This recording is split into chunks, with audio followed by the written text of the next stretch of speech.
Hi, I'm Sophia Capuana, and I am a senior at Narden.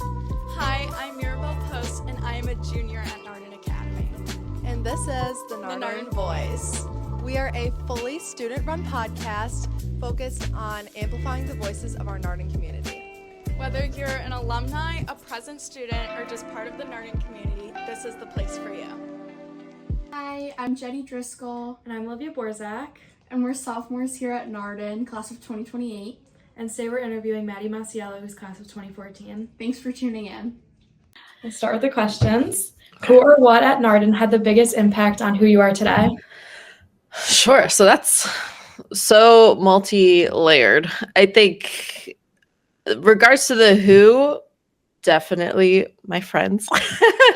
I'm super fortunate that the friends I have today are friends that I met at Narden. Both I went to the elementary school growing up. I started in second grade and then all the way through high school. And so some of the friends I have are both from the elementary and high school.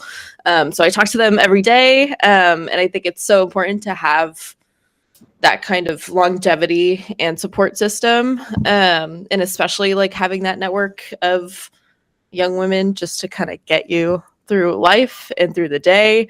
And it like kind of just compounds because when you have people who share similar values and who you can look to, who have similar histories, but who like you look to without judgment or without envy, or who have similar backgrounds and want the same things, like then they like attract similar people, and then like you become friends with the people in their network, and then like it just keeps growing, and then you have like an even wider circle of people that you could like rely on and have the support system from. So I feel very lucky in that way to have so many connections, I think, because of Narden that came from that. So I think that's definitely the who, and I think that kind of value to learn early on about just the absolute necessity of female friendship is just like so important, and is I think such a pillar of my day-to-day life. And then I think the what, like it's easy to just, say your education, but like having the knowledge that you have that background to almost fall back on, gives you like a confidence to go after things that it would be hard to know what it's like to not have that almost. So in your professional life, it's just kind of being able to like go for things with a tenacity that it's hard to imagine like what it's like to not have that. And for me personally, I work in a pretty male-dominated industry, and I'm the only female manager on my team. I manage two men who are older than me. It's a funny dynamic, and I do wonder what that would have been like had I not gone to Narden and had I not just been again surrounded by women and just seen examples everywhere of empowerment, and having that like so ingrained in my mind and never having to question like, oh yeah, that's just how it is. Like, of course, like I can do anything. I could like be capable and not have to second guess or question myself, or I can always like bring up a point or raise my voice in a meeting and like never have to think about it. So I think those are the things that kind of shaped me the most in my day-to-day life. Going off of that, what path did you take after graduation, and how did Narden help prepare you for that? Yeah, so I went to college at American University right after graduating in Washington, D.C. I studied public relations and psychology. And then I stayed in DC for, I think it was like 3 or 4 years after graduating before moving to New York, where I live now. And then Narden prepared me in so many ways, which I'm like, again, super grateful for. I did. And I feel like looking back now, I remember, when you're going through the Narden process and everybody tells you this. And at the time you're like, I don't know if I'll believe it when I see it. But Narden was probably harder academically than college. And American, for what it's like, was challenging. But just having to go through the workload of Narden and then also having whatever extracurriculars you're doing at the time, and just I think, competitive nature, and wanting to excel for yourself, and also just like pushing everyone's pushing each other, like in a good way, but still like wanting to do well at Narden. It truly was harder than college in so many ways. And so I think that really prepared me to know like how to meet deadlines, to know how to write, to know what like study techniques worked well for me. Like I think a lot of your freshman year of college for some people was just like even just learning what worked for some folks. And so I think that having to adapt in that way was kind of hard. So there were so many things that I think set me up for success early on in college, that kind of was a direct through line because of Narden that I was really grateful for. Thank you. And then can you share a moment when something from Narden clicked for you later in life? Oh, that's so hard. I mean, I'm sure there's like a million little things. I also have like the memory of a goldfish. So pointing to something actually specific is hard, but I do think it's because it is all hindsight, right? Like Narden definitely plants a seed. And it's not always 1-to-1. But it's definitely something you look back and it's like, yes, that all makes sense. And like it's the things that you learn, and it's a lot of soft skills, I guess, too, because I think part of success, especially professionally, like I'm sorry to all the math teacher. I'm not using math every day. You know what I mean? But like I am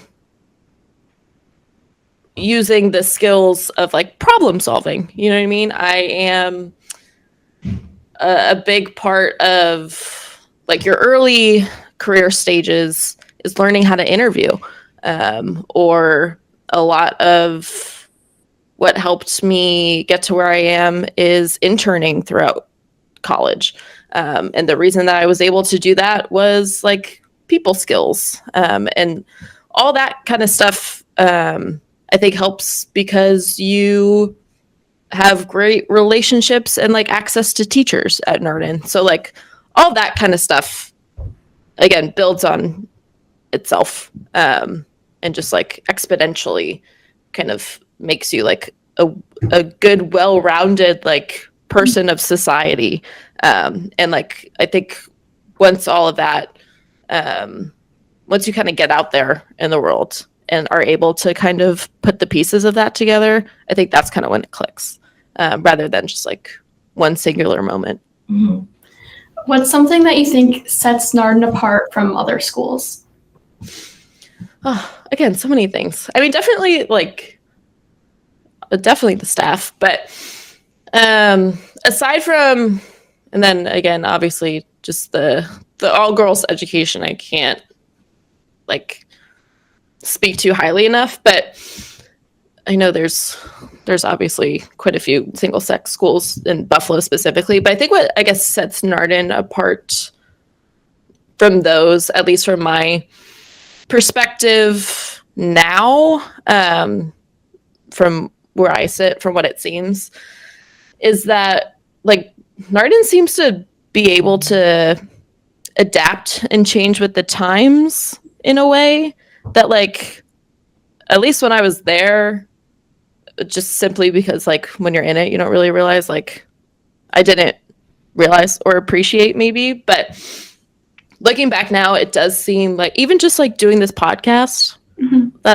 that's awesome. You know, like this is like meeting a moment and giving you guys an opportunity to try something new and different. I'm sure there's other clubs that are doing something similar, and being able to flex a muscle of something that didn't exist 5 years ago.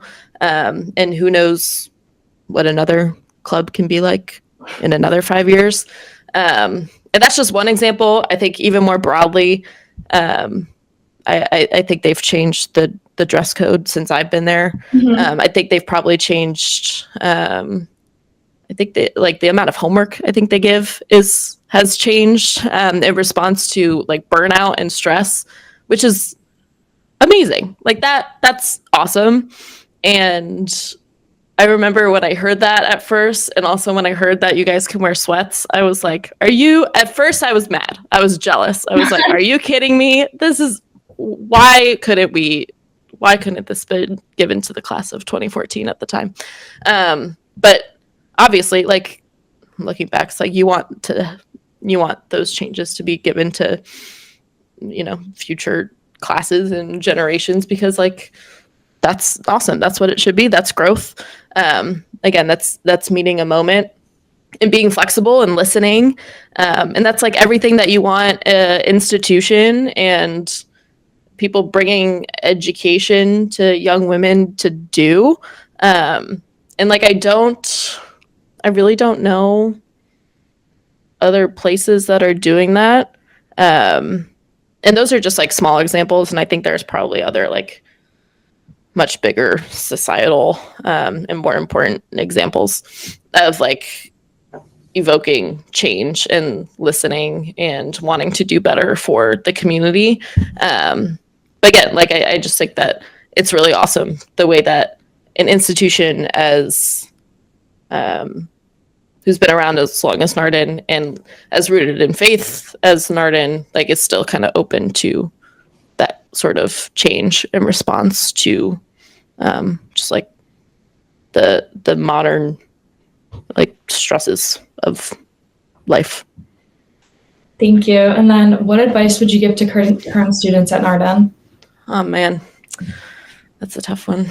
It's funny. I feel like the advice one would give a Narden girl is probably not the advice one would give like other high school students. It's probably the opposite. Like, I feel like if you were to give a random high schooler advice, it would be like, yeah, really care about what you're doing. But I feel like the advice I would give an Narden student is like, it's okay. Like, you could just enjoy your time.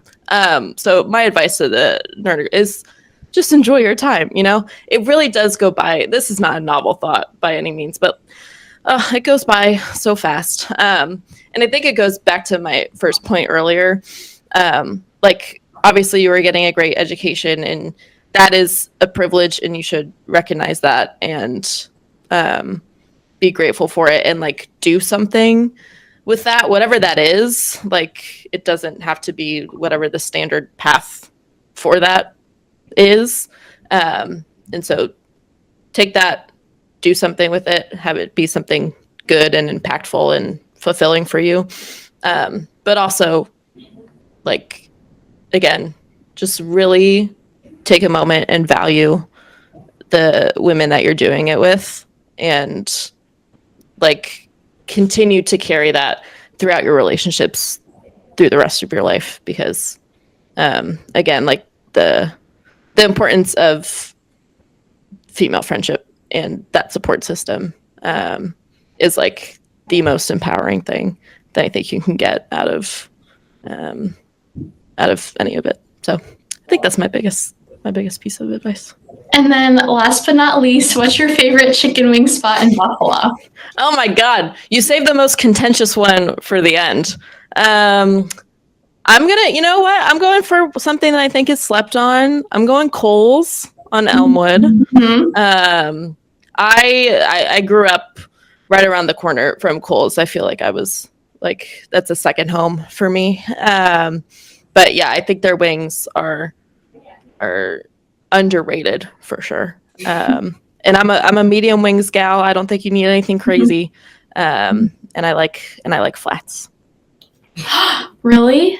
Yeah. I mean, I do. I like both. Don't get me wrong. But if I had to choose, I'm a flats gal. Yeah, me too. I'm a drum girl. See, well then you and I have to go out. That's the perfect that's the perfect ratio. It's good. Okay, Thank you so much for taking time out of your day. Yeah, no, thank you guys for having me. I'm really happy you guys are doing this. I think it's so cool that Narden's doing a podcast, and I really appreciate you guys having me on. Of course. Thank you. Thank you, Maddie. Yeah, thank you.